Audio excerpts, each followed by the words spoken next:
నమస్తే, మీరు చూస్తుంది యువతరంగం, ఇది సమాజాంతరం. నేను మీ సిద్ధుగా. ముఖ్యంగా ఆంధ్రప్రదేశ్లో ముఖ్యమంత్రి చంద్రబాబు నాయుడు ఎలినినో పైన తీవ్ర స్థాయిలో చర్చించేందుకు అధికార యంత్రాంగంతో సమావేశమయ్యారు. రాష్ట్రంలో అసలు ఎలినినో ప్రభావం ఎంతగా ఉంటుంది, ఎలినినో ప్రభావం ఎన్ని నెలలు ఉంటుంది, ఈ అన్ని విషయాల గురించి చాలా కూలంకుషంగా చర్చించారు.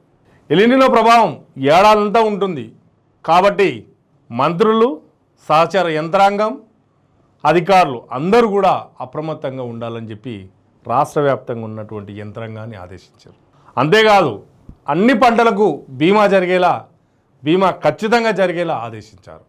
అదేవిధంగా మంత్రులు, వ్యవసాయ అధికారులు రైతులను అవగాహన కల్పించాలి. ఎలినినో పైన ఎలినినో ప్రభావాన్ని పూర్తి స్థాయిలో వాళ్ళకు వివరించి ఈ వర్షాభావ పరిస్థితులు ఏవైతే ఉన్నాయో ఆ వర్షాభావ పరిస్థితులకు అనుగుణంగా ఎలాంటి పంటలను పండిస్తే బాగుంటుంది, అసలు అలా భూమిలో ఎలాంటి సారవంతమైన ఉంది, ఆ సారానికి తగ్గటువంటి పంటలను పండించేటట్టు వ్యవసాయ విశ్వవిద్యాలయానికి సంబంధించిన విద్యార్థుల సలహాలు తీసుకొని రైతులకు అవగాహన కల్పించి ఆ ఎలినినో ప్రభావం తట్టుకునేలా రైతులను సన్నద్ధం చేయాలని చెప్పి చంద్రబాబు అధికారులను ఆదేశించారు. ముఖ్యంగా పాడిని మనం కాపాడుకోవాలి. ఆ పాడి కాపాడుకోవాలంటే పశుగ్రాసం కొరత రాకూడదు. ఆ కొరత రాకుండా ఇప్పటివరకు ఎలాంటి చర్యలు తీసుకున్నారు, ఇక పైన ఎలాంటి జాగ్రత్త చర్యలు తీసుకోబోతున్నారో అవి కూడా వివరించాలని చెప్పి అధికారులను ఆదేశించడం జరిగింది.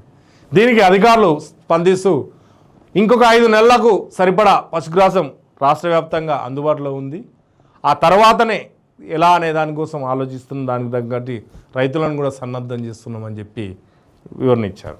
దీనికి తోడు కందులు, మినుములు, పప్పు ధాన్యాలు ఏవైతున్నాయో ఆ పంటలను కూడా సాగుబాటు చేసేలా చర్యలు చేపట్టాలని చెప్పి అధికారులను ఆదేశించింది.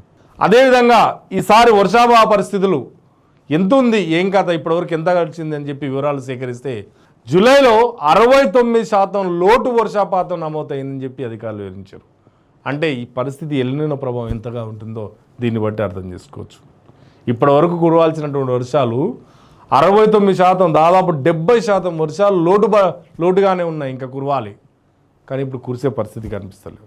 ముఖ్యంగా తూర్పుగోదావరి, పశ్చిమ గోదావరి, శ్రీకాకుళం, కడప, కర్నూలు, అనంతపురం లాంటి ప్రాంతాల్లో తీవ్రమైనటువంటి కరువు కనిపించేటువంటి ప్రమాదం ఉందని చెప్పి అధికారులు సీఎంకు తెలియజేశారు.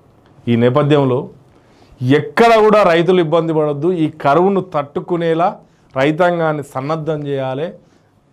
ఎక్కడ కూడా నీటి పరిస్థితులు, నీటి వనరులు ఏవైతే ఉన్నాయో ఆ వనరులను పూర్తి స్థాయిలో వాడుకునేలా మనం చర్యలు చేపట్టాలి. ఎలినినోను ఎదుర్కోవాలంటే ముందుగానే మనం సన్నద్ధం కావాలి. ప్రతిదీ కూడా అలర్ట్గా ఉండాలి. ఏ చిన్న విషయంలో కూడా నిర్లక్ష్యం అనేది ఉండకూడదు అని చెప్పి అధికారులను అందరినీ కూడా అప్రమత్తం చేస్తూ ఎలినినోను ఎదుర్కొనేందుకు చంద్రబాబు నాయుడు తన వంతుగా రాష్ట్రాన్ని అప్రమత్తం చేసుకుంటూ అధికారులతో సమావేశం అవుతున్నారు. నిజంగా ఎలినినో కష్టం మాట్లాడడం కంటే ఒక్కసారి ఆలోచిస్తే భయమేస్తుంది. 1997లో వచ్చినటువంటి ఎలినినో గాడ్జిల్లా ప్రభావం ఎలా అవుతుందో దానికంటే ఇంకా ఎక్కువగానే ఈసారి ఉంటుంది. నిజానికి వర్షాలు పడట్లేదు. నిన్న ఇవాళ ఏదో ముసురు వర్షాలు లేదంటే తేలికపాటి వర్షాలు కురుస్తున్నాయి, కానీ ఇప్పటి వరకు కురవాల్సినటువంటి వర్షం ఇంకా 70% కురవలేదు. బోర్లు ఎండిపోయినాయి, భూగర్భ జలాలు అడగంటినాయి. ఇలాంటి పరిస్థితుల్లో ఆంధ్రప్రదేశే కాదు తెలంగాణలో కూడా చాలా దారుణమైనటువంటి పరిస్థితులు ఉన్నాయి. ఈ ఎలినినోను ఎదుర్కోవాలంటే రాష్ట్ర ప్రభుత్వమే స్పందించి రాష్ట్ర ప్రభుత్వమే దానికి తగిన చర్యలు చేపడితే తప్ప ఎలినినోను ఎదుర్కోలేరు. ఇది ఈరోజు టాపిక్. నమస్తే.